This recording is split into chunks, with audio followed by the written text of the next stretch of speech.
सीता के चढ़ल छने हरा दिया बर बर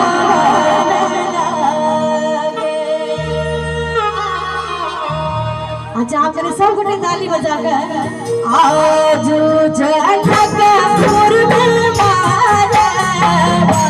बरसो पावन लागे आज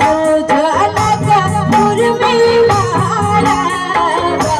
बरसो पावन लागे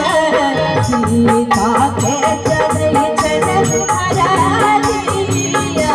बड़ी मन सीता के चढ़ई छने हरा दिया बड़ी मन भावन लागे।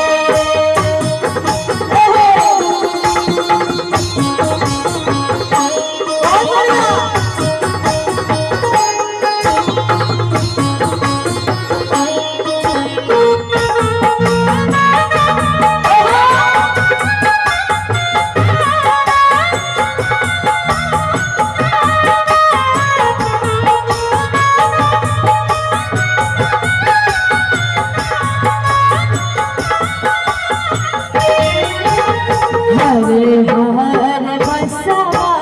कटावले जनक राजा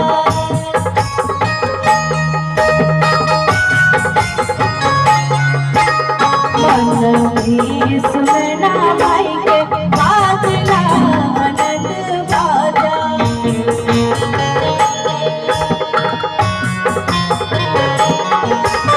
हरे